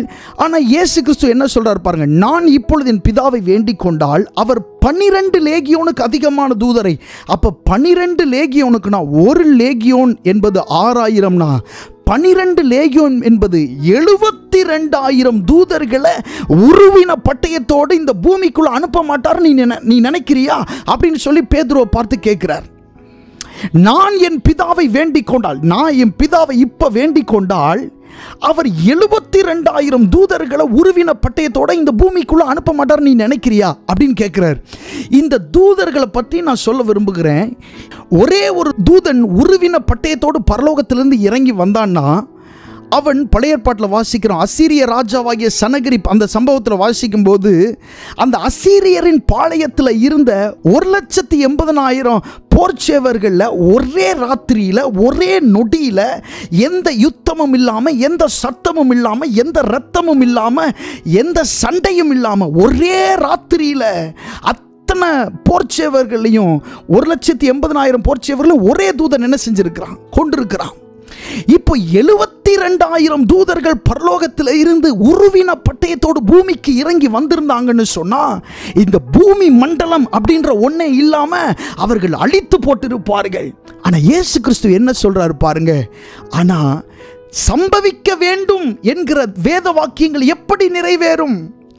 நான் பிதாவை நோக்கி கேட்டுட்டேன் அப்படின்னு சொன்னா, எனக்கு இதை உதவி செய்யுங்கன்னு ஒரே ஒரு வார்த்தை வாய் திறந்து சொல்லிட்டேன் அப்படின்னு சொன்னா சம்பவிக்க வேண்டியவைகள் எப்படி நிறைவேறும்? அதாவது ரட்சிக்கப்பட வேண்டிய பாவிகள் எப்படி ரட்சிக்கப்படுவாங்க? எந்த ஒரு ரட்சிப்பும் இல்லை, எந்த ஒரு ரட்சிப்பும் இல்லை. இயேசு கிறிஸ்து சிலுவையில் அறையப்பட்டிராவிட்டால் இன்னைக்கு நமக்கு எந்த விதமான ரட்சிப்பும் இல்லை. நம்மை காப்பாற்றுகிறதற்கு யாரும் இல்லை. எந்த ஒரு பரிகாரமும் நம்முடைய பாவத்திலிருந்து நம்மை விடுவிக்காது. ஆனால் இயேசு கிறிஸ்து தம்மை தாமே அவர் ஒப்பு கொடுத்ததின் முகாந்திரம் இன்றைக்கு நாம் விடுதலை ஆக்கப்பட்டிருக்கிறோம். ஹல்லேலூயா, ஆமென். அதை பேதுருவின் இடத்துல சொல்லி காண்பிக்கிறார். நான் பிதாவின் இடத்துல கேட்டா 12 லேகியோன்களுக்கும் அதிகமான தூதர்களை அனுப்ப மாட்டார் என்று நினைக்கிறாயா அப்படின்னு சொல்றாரு. பாருங்க எவ்வளவு பெரிய வார்த்தை என்று சொல்லி. கர்த்தருடைய நாமம் மகிமைப்படுவதாக. அப்ப கேட்டா கிடைக்கும், எத்தனை தூதர்களை கேட்டாலும் கிடைக்கும். அவரை காப்பாற்றுகிறதற்கு வாய் திறந்து ஒரு வார்த்தை சொன்ன போதும் அவர் காப்பாற்றுவார், பிதாவானவர். ஆனா இவர் என்ன செய்யல, கேட்கல. அதனால தான் வேதத்தில் வாசிக்கிறோம், for God so loved the world that he gave his only begotten son that whoever believes in him should not perish but have everlasting life. தேவன் தம்முடைய ஒரே பேரான குமாரனை விசுவாசிக்கிறவன் எவனோ அவன் கெட்டு போகாமல் நித்திய ஜீவனை அடையும்படி அவரை தந்தருளி இவ்வளவாய் உலகத்தில் அவர் அன்பு கூர்ந்தார். ஹல்லேலூயா, இவ்வளவாய். இந்த வார்த்தை பாருங்க, இவ்வளவாய் உலகத்தில் அன்பு கூர்ந்தார்.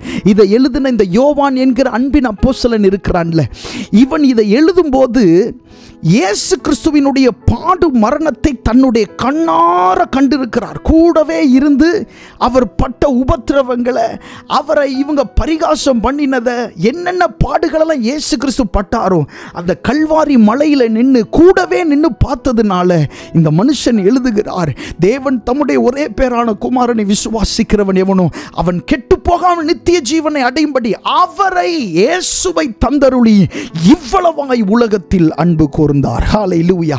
அந்த இவ்வளவாய் அப்படின்ற அந்த வார்த்தைக்குள்ள நிறைய விஷயம் இருக்கு. இவ்வளவாய், இவ்வளவாய், இவ்வளவாய் அவர் அன்பு கூர்ந்திருக்கிறார். தம்மை தாமே அவர் அப்படி மொத்தமாக கொடுத்து இவ்வளவாய் இந்த உலகத்தை அவர் நேசித்திருக்கிறார். கரங்களை உயர்த்தி கர்த்தருடைய நாமத்தை மகிமைப்படுத்துவோம். இயேசு கிறிஸ்து சிலுவையில் கொடுத்த அந்த விலை என்பது சாதாரணமானதல்ல. அவர் தம்மை தாமே வெறுமையாக்கினார். அதனால தான் இவ்வளவாய் உலகத்தில் அவர் அன்பு கூர்ந்தார். அந்த வார்த்தை இவ்வளவாய். ஹல்லேலூயா, கர்த்தருடைய நாமம் மகிமைப்படுவதாக. இந்த காரியங்கள் எல்லாம் இயேசு கிறிஸ்து நமக்காக சகித்த அந்த சகிப்புத்தன்மையை நமக்கு காண்பிக்கிறது. முதலாவது அவர் சகித்து கொண்டது என்ன? எல்லாரும் அவரை விட்டு ஓடி போனதை அவர் சகித்து கொண்டார். அவரை தனியாக விட்டார்கள், அதை அவர் சகித்து கொண்டார். இரண்டாவது, அவரை அற்பமாய் அவரை நடத்தினார்கள், அதையும் அவர் சகித்து கொண்டார். மூன்றாவது, நியாயமற்ற குற்றச்சாட்டுகளை கேள்விகளாய் கேட்டார்கள். நியாயமுள்ள குற்றச்சாட்டுகள் அல்ல, நியாயமற்ற குற்றச்சாட்டுகளை கேள்விகளாய் கேட்டார்கள். அதை அவர் என்ன செய்தார்? சகித்து கொண்டார். வாசிக்கலாம். மார்க் எழுதின சுவிசேஷம் 15வது அதிகாரம் 3 முதல் 5 வசனங்கள். Gospel according to Mark chapter 15 verse 3 to 5 வாசிக்கலாம். பிரதான ஆசாரியர்கள் அவர் மேல் அநேக குற்றங்களை சாட்டினார்கள். அவரோ மாறுதரம் ஒன்றும் சொல்லவில்லை. அப்பொழுது பீலாத்து மறுபடியும் அவரை நோக்கி, இதோ இவர்கள் உன்மேல் எத்தனையோ குற்றங்களை சாட்டுகிறார்களே, அதற்கு நீ உத்தரவு ஒன்றும் சொல்லுகிறதில்லையா என்று கேட்டான். இயேசுவோ அப்பொழுதும் உத்தரவு ஒன்றும் சொல்லவில்லை. அதனால் பீலாத்து ஆச்சரியப்பட்டான். இங்கே இயேசு கிறிஸ்துவின் இடத்திலே பிரதான ஆசாரியர்கள் அநேக குற்றங்களை என்ன செய்கிறார்கள்? சாட்டினார்கள். உண்மையிலே நிறைய பேர் போய் எப்படியாவது பொய் சாட்சிகளை இயேசுவின் மேல் சொல்லிவிட வேண்டும் என்று சொல்லி நிறைய பொய்யான சாட்சிகளை தேடினார்கள். ஆனால் வேதம் சொல்லுகிறது ஒரு சாட்சியும் ஒவ்வவில்லை என்று சொல்லுகிறது. அப்போ அவர்கள் சொல்லுகிறார்கள், இயேசு கிறிஸ்து ஒரு முறை சொன்ன வார்த்தை, இந்த ஆலயத்தை இடித்து போடுங்கள், இதை 3 நாளைக்குள்ளே நான் என்ன செய்வேன்? எழுப்புவேன் என்று சொல்லி இயேசு கிறிஸ்து சொன்ன வார்த்தை. அவர்கள் நினைத்து கொண்டார்கள் அந்த சாலமோனால் கட்டப்பட்ட அவர்களுடைய நாட்களில் இருந்து அந்த ஆலயத்தை இடித்து போட சொல்லுகிறார், அதை 3 நாளில் இவர் எழுப்பி விடுவார் என்பது போல அவர்கள் புரிந்து கொண்டார்கள். ஆனால் இயேசு கிறிஸ்து என்ன சொன்னார் அப்படின்னா, அவருடைய சரீரம் அந்த ஆலயத்தை இடித்து போடுங்கள் என்று சொன்னார். இயேசு கிறிஸ்துவை அவரே தன்னையே காண்பித்து, இந்த சரீரமாகி இந்த ஆலயத்தை இடித்து போடுங்க, 3 நாளைக்குள்ள அதை எழுப்புவேன் என்று சொல்லி அவர் சொன்னார். தன்னைத்தான் சொன்னார். அந்த ஆலயத்தை அவர் குறிப்பிட்டு சொல்லவில்லை. அவர்களால் அதை புரிந்து கொள்ளவும் முடியவில்லை. அதனாலே அவர்கள் நினைத்தார்கள், தேவாலயத்தை இவர் இடித்து போட சொல்லுகிறார், பல வருடங்கள் கஷ்டப்பட்டு கட்டப்பட்ட இந்த ஆலயத்தை எப்படி 3 நாளைக்குள்ள எழுப்பிவிட முடியும் என்று சொல்லி அவர்கள் எல்லாரும் அங்கே அவரை பரிகசித்தார்கள். அதை ஒரு குற்றமாக அவர்கள் சாட்டினார்கள். அப்பொழுது பிலாத்து அவரிடத்திலே கேட்கிறான், இவர்கள் உண்மையில் எத்தனையோ குற்றங்களை சொல்லுகிறார்களே, அதற்கு நீ ஒன்றும் உத்தரவு சொல்லுகிறது இல்லையா அப்படின்னு சொல்லி கேட்கிறான். நிறைய குற்றங்களை உண்மையில சொல்லுகிறாங்களே, அதுக்கு நீ என்ன பதில் சொல்ற அப்படின்னு சொல்லும்போது இயேசு கிறிஸ்து ஒரு பதிலும் என்ன செய்யவில்லை, சொல்லவே இல்லை. ஏதாவது சரியா இருந்தா தானே. ஆனால் பிலாத்து ஒரு காரியம் கேட்டான், நீ யூதருடைய ராஜாவா அப்படின்னு கேட்டான். அப்படி கேட்டதுக்கு இயேசு கிறிஸ்து சொன்னார், ஆம் நீர் சொல்லுகிறபடி தான் அப்படின்னு சொன்னார். தேவைக்கு மட்டும் ஒரு பதில் சொன்னார், நீர் யூதருடைய ராஜாவா? அவர் சொன்னார், ஆம் நான் ராஜா தான், நான் ராஜா தான். அது உண்மை, அது உண்மை. அவர் பரலோகத்தின் ராஜாவாக, ராஜாக்களுக்கெல்லாம் ராஜாவாக இன்றைக்கும் என்ன செய்திருக்கிறார்? அமர்ந்திருக்கிறார். அப்ப அந்த ஒரு பதில் மட்டும் அவர் சொல்றார், ஆம் நான் ராஜா தான். மற்ற தேவையில்லாத குற்றச்சாட்டுகளை குறித்து அவர் எந்த ஒரு பதிலும் என்ன செய்யல, சொல்லவே இல்லை. கர்த்தருடைய நாமம் மகிமைப்படுவதாக. வேதத்தில் யோசேப்பை குறித்து நீங்க பார்க்கும்போது, அவன் செய்யாத தவறை அவன் செய்தது போல் அவனுக்கு தண்டனைகள் கொடுக்கப்பட்டது. அவன் செய்யாத தவறை. அப்போ அவனை சிறைச்சாலையில் தூக்கி போட்ட போது அவன் எந்த ஒரு காரியத்தையும் அங்கே உள்ளவர்களிடத்தில் அவன் என்ன செய்யல, பேசவே இல்லை, எந்த ஒரு காரியத்தையும் சொல்லவே இல்லை. நீங்க நிறைய சம்பவங்களை யோசேப்பையும் இயேசு கிறிஸ்துவை வச்சு பார்க்கும்போது அது ரெண்டும் ஒரே போல இருக்கும். இயேசு கிறிஸ்து பாருங்க, அவர் மேல் குற்றம் சாட்டும் போது ஒன்றுமே சொல்லல. அது போல யோசேப்பு மேல குற்றம் சாட்டப்பட்ட பொழுது ஒரு வார்த்தை கூட வாயை திறந்து அந்த போத்திபார் இடத்திலோ அல்லது அங்கு இருந்தவர்களிடத்திலோ அதிகாரிகளிடத்திலோ தன்னுடைய வாயை திறந்து அவன் என்ன செய்யல, ஒண்ணுமே சொல்லல. ஏன்னா யோசேப்பு ஒரு தரிசனக்காரன். இவனுக்கு தெரியும், இந்த சோதனையின் பாதையில் நடந்தால்தான் ஆண்டவர் எனக்கு சொன்ன வார்த்தைகள் நிறைவேறும் என்று அவனுக்கு நன்றாய் தெரியும். இயேசு கிறிஸ்துவுக்கும் நன்றாய் தெரியும். அதனால தான் வேதத்தில் ஒரு வசனம் இப்படி சொல்லப்பட்டிருக்கிறது. எபிரேயர் 12:2 அவர் தமக்கு முன் வைத்திருந்த சந்தோஷத்தின் பொருட்டு அவமானத்தை எண்ணாமல் சிலுவையை சகித்து தேவனுடைய சிங்காசனத்தின் வலது பாரிசத்தில் வீற்றிருக்கிறார் என்று சொல்லப்பட்டிருக்கிறது. அவர் தமக்கு முன் வைத்திருந்த சந்தோஷத்தின் பொருட்டு. இன்றைக்கு அந்த காரியம் உங்களுக்கு சந்தோஷமாக இராமல் இருக்கலாம். நீங்க போய்கிட்டு இருக்கிற அந்த பாதை, நீங்க கஷ்டப்பட்டு கொண்டிருக்கிற அந்த பாதை இன்றைக்கு உங்களுக்கு சந்தோஷத்தை தராமல் இருக்கலாம். அநேக காரியங்களை நீங்கள் சகிக்க வேண்டிய ஒரு கட்டாயத்தில் இருக்கலாம். இதையெல்லாம் நான் தாங்கி செல்ல வேண்டுமா? இந்த நிந்தைகளெல்லாம் நான் கடந்து போக வேண்டுமா? இந்த அவமானத்தை எல்லாம் நான் கடந்து போக வேண்டுமா என்று சொல்லி நீங்கள் யோசித்து கொண்டு இருக்கலாம். ஆனால் வேதம் சொல்லுகிறது, அவர் தமக்கு முன் வைத்திருந்த சந்தோஷத்தின் பொருட்டு இன்னும் ஒரு சில நாட்கள், ஆமென், இன்னும் ஒரு சில நாட்கள், விரல் விட்டு என்ன போகிற இன்னும் ஒரு சில நாட்களுக்குள்ளே அவருக்கு கிடைக்க போகிற சந்தோஷத்தின் பொருட்டு அவமானத்தை எண்ணாமல் சிலுவையை சகித்து தேவனுடைய சிங்காசனத்தின் வலது பாரிசத்தில் அவர் என்ன செய்திருக்கிறார்? வீட்டிருக்கிறார். கர்த்தருடைய நாமம் மகிமைப்படுவதாக. இதே மனநிலை தான் யோசேப்புக்கு இருந்ததை நம்ம பார்க்கிறோம். செய்யாத குற்றங்களை, வேண்டாத குற்றங்களை, நியாயமற்ற குற்றச்சாட்டுகளை கேள்விகளாய் இயேசுவின் இடத்துல கேட்டபோது அவர் அதை என்ன செய்தார்? சகித்து கொண்டார். சில நேரங்களில் நம்மளை செய்யாத ஒரு காரியத்தை நீங்க செஞ்சீங்க அப்படின்னு சொல்லும்போது அதை நம்மால் என்ன செய்ய முடியாது? தாங்கிக் கொள்ள முடியாது. ஏதாவது ஒரு ரீதியில் அதை சொல்லி அவர்களுக்கு புரிய வைத்துவிட வேண்டும் என்று சொல்லி நாம் முயற்சி செய்வோம்.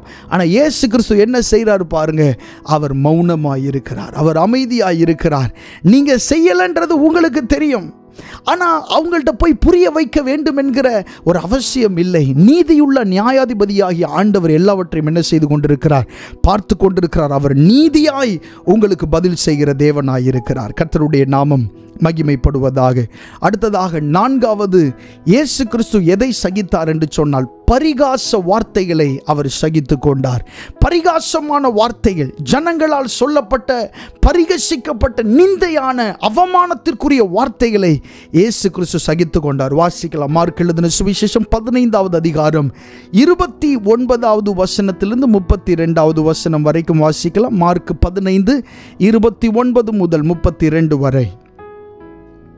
அந்த வழியாய் நடந்து போகிறவர்கள் தங்கள் தலைகளை துலுக்கி,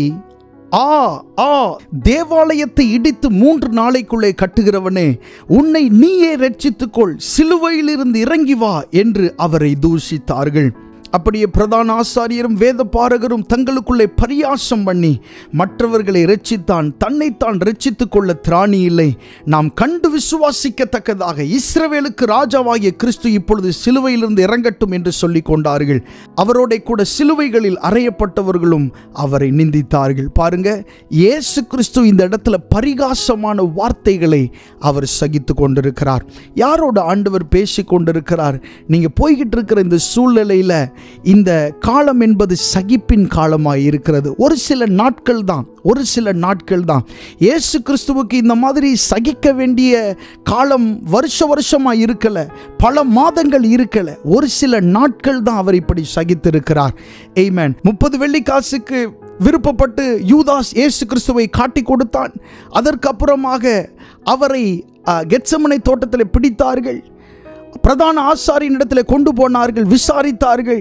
அந்த ஒரு 3-4 நாட்களுக்குள்ளாக எல்லா காரியங்களும் நடந்து முடிந்ததை பார்க்கிறோம். அவர் சகித்து கொண்டார். நீங்களும் அப்படி சகிக்கும் போது ஆண்டவர் உங்களுக்கு நீதி செய்ய அவர் உண்மையுள்ள தேவனாய் இருக்கிறார். சில காரியங்கள் நியாயமற்றது உங்கள் மேல் சொல்லப்படுகிறது, நியாயமில்லாத காரியங்கள் உங்கள் மேல சொல்லப்பட்டிருக்கிறது. ஆனால் நீங்க சகித்துக் கொள்ளுங்கள். கர்த்தர் உங்களுக்காக யுத்தம் செய்கிறது உங்களுடைய கண்கள் காணும். பல நாட்கள் நீங்கள் காத்திருக்க வேண்டிய அவசியம் இல்லை. பல மாதங்களாக இந்த சூழ்நிலைகள் நடந்து கொண்டிருக்கிறது. ஆனால் இந்த நாட்களில் நீங்கள் சகித்து கொள்ளும் போது ஆண்டவர் உங்களுக்காக கிரியை செய்வார். எப்படி? விரல் விட்டு எண்ணக்கூடிய ஒரு சில நாட்களுக்குள்ளாகவே ஆண்டவர் உங்களுக்காக கிரியை செய்வார் என்பதில் எந்த சந்தேகமும் இல்லை. வேத புஸ்தகத்திலிருந்து சகிப்புத்தன்மையிலிருந்து அதைத்தான் நாம் கற்றுக்கொள்ளுகிறோம். இயேசு கிறிஸ்துவினுடைய சகிப்புத்தன்மை நமக்கு அதைத்தான் போதிக்கிறது. பாருங்க, இந்த இடத்துல இயேசு கிறிஸ்து எதை சகித்து கொண்டார் என்றால் பரிகாச வார்த்தைகளை சகித்து கொண்டார். அந்த வழியாக நடந்து போகிறவர்கள் எல்லாம் அவர்கள் தலையை துலுக்கி சொன்னார்கள், தேவாலயத்தை இடித்து 3 நாளைக்குள்ளே கட்டுகிறவனே, உன்னை நீயே ரட்சித்துக்கொள் என்றார்கள். இன்னும் 3 நாள் ஆகல, அதனால அவங்களுக்கு அது தெரியாது. 3 நாளைக்கு அப்புறம் உண்மையில் அவர் என்ன செய்தார்? உயிரோடு எழுந்தார். கர்த்தருடைய நாமம் மகிமைப்படட்டும். அப்புறம் சொன்னாங்க, உன்னை நீயே ரட்சித்துக்கொள், சிலுவையிலிருந்து இறங்கி வா அப்படின்னு அவரை தூஷித்தார்கள். பாருங்க, ஒரு மனுஷன் கஷ்டமான பாதையில் நடக்கும்போது அவர்களுடைய கஷ்டத்தை சொல்லி அவர்களை கேலி செய்வது அல்லது பரியாசம் செய்வது எவ்வளவு மனவேதனையாக இருக்கும் என்று உங்களுக்கு நன்றாக தெரியும். அதை சொல்ல வேண்டிய அவசியம் இல்லை. ஒரு கஷ்டத்தோடு நீங்கள் போகும்போது, ஒரு பாரத்தினோடாய் போகும்போது, உங்களிடத்தில் இன்னும் கொஞ்சம் கஷ்டத்தை சொல்லி உங்களை இன்னும் கொஞ்சம் பரிகாசம் பண்ணா, ஏற்கனவே பிரச்சனையோடு இருக்கிற, ஏற்கனவே அவமானத்தோடு இருக்கிற உங்களால் அதை ஏற்றுக்கொள்ளவே முடியாது. ஆனால் இயேசு கிறிஸ்து என்ன செய்தார் என்று சொன்னால் சகித்து கொண்டார். பரிகாச வார்த்தைகளை அவர் சகித்து கொண்டார். தங்களுக்குள்ள பரிகாசம் பண்ணி அவர்களுக்குள்ள பேசிக்கிறாங்க. மற்றவர்கள் எல்லாம் ரட்சித்தான், தன்னைத்தான் ரட்சித்துக் கொள்ள திராணி இல்லை என்று சொல்லி அவர்கள் எல்லாரும் பேசிக்கொண்டார்கள். அவர்களுக்கு யாருக்குமே முடிவு தெரியாது. இயேசு கிறிஸ்துவினுடைய முடிவு எப்படி இருக்க போகுது அப்படின்னு அவங்களுக்கு யாருக்குமே தெரியாது. இந்த சோதனையின் பாதையில் இயேசு கிறிஸ்து எப்படி ஜெயம் பெற போகிறார் என்பது அவர்கள் யாருக்குமே தெரியாது. அதே போல உங்களுடைய வாழ்க்கையில் நீங்கள் போய்கிட்டு இருக்கிற இந்த சோதனையின் பாதையில் அதனுடைய முடிவு எப்படி இருக்க போகிறது என்று ஒருவருக்கும் தெரியாது. அவர்களுக்கு தெரிந்ததெல்லாம் உங்களை பரியாசம் பண்றது, அவர்களுக்கு தெரிந்ததெல்லாம் உங்களை நிந்திக்கிறது, அவர்களுக்கு தெரிந்ததெல்லாம் உங்களை கீழ்த்தரமாய் உங்களை பேசுவது தான் அவர்களுக்கு தெரியும். ஆனால் உங்க முடிவை இன்னும் அவங்க என்ன செய்யல, பார்க்கல. கர்த்தருடைய நாமம் மகிமைப்படுவதாக. நான் திரும்ப சொல்றேன், உங்க முடிவை இன்னும் அவங்க பார்க்கல. எந்த வாய் ஆமென் அதையெல்லாம் பேசினதோ, இயேசு கிறிஸ்துவுக்கு விரோதமாக எந்த வாய்கள் இதை பேசினதோ, அந்த வாய்கள் இயேசு கிறிஸ்துவினுடைய முடிவை என்ன செய்தது, பார்த்தது. ஆமென். இயேசு கிறிஸ்துவின் இடத்தில் இருந்த அந்த சகிப்புத்தன்மை உங்களுக்குள்ள இருக்குமே ஆனால், ஆமென், அவருக்கு என்ன விதமான முடிவு நடந்ததோ அதே போல ஒரு முடிவு உங்களுக்கும் உண்டாகும். வேதம் சொல்லுகிறது, நிச்சயமாகவே முடிவு உண்டு. உன் நம்பிக்கை என்ன செய்யாது, வீண் போகாது. கர்த்தருடைய நாமம் மகிமைப்படுவதாக. உங்களுடைய முடிவு அநேகரை அதிர்ச்சிக்குள்ளாக்கும். ஆண்டவர் உங்களுக்கு செய்ய போகிற காரியங்கள் அநேகரை அதிர செய்யும். அவர்களால் நம்பவே முடியாது. கர்த்தருடைய நாமம் மகிமைப்படுவதாக. இயேசு கிறிஸ்துவை பெற்றுக்கொள்வதற்கு அவர் தம்மை தாமே அவர் வெறுமையாக்கி அநேக காரியங்களை அவர் என்ன செய்தார், சகித்து கொண்டார். அநேகம் இல்லை, எல்லாவற்றையும் அவர் சகித்து கொண்டார். பரியாச வார்த்தைகளை அவர்கள் சொன்னார்கள்.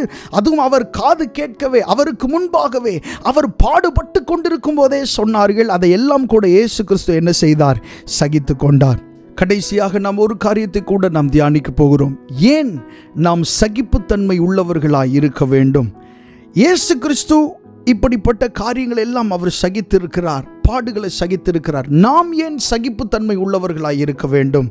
நம்ம ஏற்கனவே வாசித்த வசனம் தான், அதை வாசிக்கலாம் மறுபடியுமாக. எபிரேயருக்கு எழுதின நிருபம் 12வது அதிகாரம் 2வது வசனம். எபிரேயருக்கு எழுதின நிருபம் 12:2 வாசிக்கலாம்.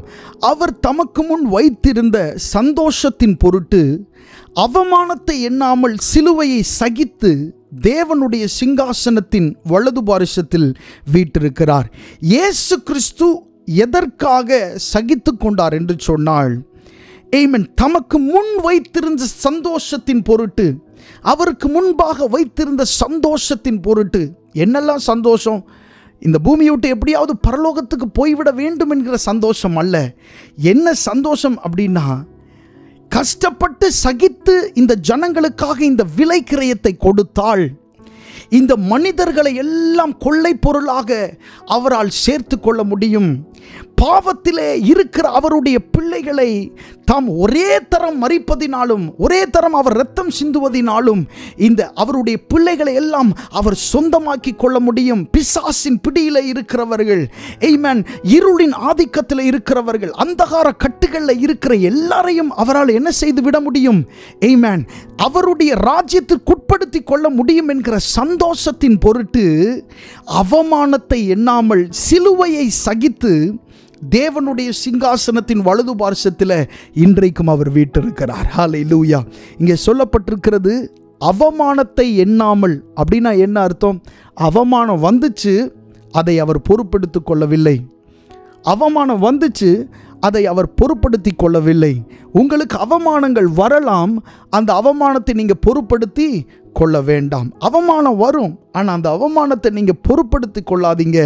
ஆமென். நீங்கள் நிந்தையை சகித்து கொள்ளும் போது உங்களுக்கு முன்னாக ஒரு சந்தோஷம் வைக்கப்பட்டிருக்கிறது.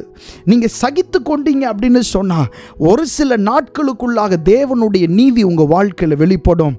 இந்த நாளில் கிறிஸ்துவின் பாடுகளை மரணங்களை குறித்து தியானிக்கிற வேளையில் இந்த காரியத்தை அப்படியே உங்கள் மனசில் உள்வாங்குங்க. ஆமென். அவர் தமக்கு முன் வைத்திருந்த சந்தோஷத்தின் பொருட்டு அவமானத்தை என்ன செய்யலை, என்னல சிலுவையை சகித்தார். தேவனுடைய சிங்காசனத்தின் வலது பாசத்தில் இன்றைக்கும் ராஜாதி ராஜாவாய் வீட்டிருக்கிறார். நீங்கள் சகித்து கொள்ளுகிற பட்சத்தில் ஆமென், ஆண்டவர் உங்களுக்காக வைத்திருக்கிற அந்த ஆசீர்வாதங்களை துரிதமாக உங்களால் என்ன செய்ய முடியும்? பெற்றுக்கொள்ள முடியும். எதற்கு இந்த அவமானம், எதற்கு இந்த நிந்தை, எதற்கு இந்த பரியாச வார்த்தைகளை நீ சுற்றி இருக்கிறது? ஆண்டவர் சொல்லுகிறார், சகித்து கொள்ளுங்கள். அவர் உங்களை சகித்து கொள்ளுங்கள்னு சொல்லும்போது ஒரு சில நாட்கள் மட்டும்தான், வருஷ கணக்கா மாத கணக்கா இனி நீங்கள் கஷ்டப்பட போகிறதுல ஒரு சில நாட்கள். இயேசு கிறிஸ்து ஒரு சில நாட்கள் தான் சகித்தார். ஆமென். அதற்கு பின்பு அவருக்காக வைக்கப்பட்ட ஒரு சிங்காசனம், ஆயத்தமாக்கப்பட்ட ஒரு சிங்காசனத்தில் போய் அவர் அமர்ந்தார். கர்த்தருடைய நாமம் மகிமைப்படுவதாக. நீங்க சகித்துக் கொள்வதின் மூலம், நீங்க அதை தாங்கிக் கொள்வதின் மூலம், அந்த வலியை, அந்த வேதனை, அந்த அவமானத்தை, நிந்தைய பரிகாசங்களை தாங்கிக் கொள்ளுகிறதின் மூலம் ஆண்டவர் உங்களுக்காக வைத்திருக்கிற அந்த ஸ்தானத்திற்கு கொண்டு போக அவர் உண்மையுள்ள தேவனாய் இருக்கிறார். அப்படியே கண்களை மூடி ஜெபம் பண்ணுவோம். ஆண்டவர் நமக்காக சகித்தபடியினால, பாடுகளை சகித்தபடியினால இன்றைக்கு நாம் சந்தோஷமாக இருக்கிறோம். நம்முடைய பாவங்கள் மன்னிக்கப்பட்டிருக்கிறது, நம்முடைய சாபங்கள் உடைக்கப்பட்டிருக்கிறது, நம்முடைய வாழ்க்கையில் நாம் விடுதலையாக்கப்பட்டிருக்கிறோம். அவரை ஆராதிப்பதற்கு, அவரை மகிமைப்படுத்துவதற்கு தேவன் நம்மை பாத்திரவான்களாய் மாற்றி இருக்கிறார். அவர் நமக்காக சிந்தின இரத்தத்தின் முகாந்திரம் நாம் ஆசீர்வதிக்கப்பட்டிருக்கிறோம். கரங்களை உயர்த்தி ஆண்டவரை ஸ்தோத்திரம் பண்ணுவோம், ஆண்டவரை மகிமைப்படுத்துவோம். ஹல்லேலூயா. ஆண்டவரே, நீர் எங்களுக்காக பட்ட பாடுகள், நீர் எங்களுக்காக சகித்த அந்த வேதனைகள், அந்த பரியாசங்கள், அந்த அவமானங்கள், ஆண்டவரே நிறைய காரியங்களை நீர் எங்களுக்காக சகித்திருக்கிறீர். அதனாலே நாங்கள் விடுதலையாக்கப்பட்டிருக்கிறோம். ஹல்லேலூயா. கர்த்தருடைய நாமம் மகிமைப்படட்டும். நாம் ஜெபித்து முடிக்கலாம். நல்ல ஆண்டவரை நன்றி செலுத்துகிறோம். இந்த அருமையான இந்த ஆராதனை வேளையிலே ஆண்டவரே, உம்முடைய பாடும் மரணங்களை குறித்து தியானிப்பதற்கென்று நீர் எங்களுக்கு தந்த இந்த நல்ல வாய்ப்புக்காக நன்றி செலுத்துகிறோம். இந்த நாளிலே ஆண்டவரே, இயேசு கிறிஸ்துவினுடைய சகிப்புத்தன்மை, உம்முடைய சகிப்பை குறித்து நாங்கள் தியானித்திருக்கிறோம். எப்படியெல்லாம் நீர் எங்களுக்காக பாடுகளை சகித்தீர் என்பதை குறித்து நாங்கள் தியானித்தோம். ஆண்டவரே, எல்லாரும் உம்மை விட்டு போனார்கள், அதை நீர் சகித்து கொண்டீர். அது மட்டுமல்ல, அற்பமாய் உம்மை நடத்தினார்கள், அதையும் நீர் சகித்து கொண்டீர். நியாயமற்ற குற்றச்சாட்டுகளை ஆண்டவர் உம்மிடத்திலே கேள்விகளாய் கேட்டார்கள், அதை நீர் சகித்து கொண்டீர். ஆண்டவரே, பரிகாச வார்த்தைகளை உம்மிடத்திலே பேசினார்கள், அற்பமான வார்த்தைகள் உம்மிடத்திலே பேசினார்கள், உம்மை யார் என்று அவர்கள் புரிந்து கொள்ளாமல் பேசினார்கள், அதையும் நீர் சகித்து கொண்டீர். ஆண்டவரே, அப்பா, உம்முடைய சகிப்பு தன்மை ஆண்டவரே எங்களை இன்றைக்கு விடுதலை ஆக்கி இருக்கிறது, எங்களை பரிசுத்தவான்களாய், நீதிமான்களாய் மாற்றி இருக்கிறது. சுவாமி, ஆண்டவரே, இந்த வார்த்தையின் மூலமாக நாங்கள் ஆசீர்வதிக்கப்பட்டிருக்கிறோம். ஆண்டவர், உம்முடைய பாடுகளை நாங்கள் தியானிப்பதின் மூலமாக எந்த அளவுக்கு நீர் எங்கள் மேல் அன்பாய் இருக்கிறீர் என்பதை எங்களால் புரிந்து கொள்ள முடிகிறது. ஆண்டவரே, ஸ்தோத்திரம். உம்முடைய அன்பை நாங்கள் பிறருக்கும் சொல்லுகிறவர்களாய் ஆண்டவரே எங்களை மாற்றுவீராக. விசேஷமாக இந்த எல்லை பட்டணத்திற்காக நாங்கள் ஜெபிக்கிறோம். இங்கே வாழ்ந்து கொண்டிருக்கிற தமிழ் ஜனங்களுக்காக நன்றி. இயேசு கிறிஸ்துவின் ஆண்டவரே பாடுகள் ஆண்டவர் இவ்வளவும் அவர்களுக்காக என்பதை அவர்கள் உணர்ந்து கொள்ள, நாங்கள் உணர்ந்தது போல் அவர்களும் உணர்ந்து கொள்ள தேவன் உதவி செய்வீராக. எங்களுடைய மனக்கண்களை திறந்து எங்களுக்காக நீர் இரத்தம் சிந்தினீர் என்பதை எங்களை உணர பண்ணின தேவன், அவர்களும் உணர்வதற்கு அவருடைய மனக்கண்களை நீர் திறப்பீராக. இந்த ஆராதனையில் கலந்து கொண்ட ஒவ்வொருவரையும் நீர் ஆசீர்வதியும். ஆண்டவரே, ஸ்தோத்திரம். ஆண்டவர், அவர்கள் கற்றுக்கொண்டதை தங்களுடைய வாழ்க்கையில் அப்பியாசப்படுத்த நீர் உதவி செய்யும். ஆசீர்வதியும். இயேசுவின் நாமத்தில் கேட்கிறோம் நல்ல பிதாவே. ஆமென். God bless you. கர்த்தர் உங்களை ஆசீர்வதிப்பாராக. ஆமென்.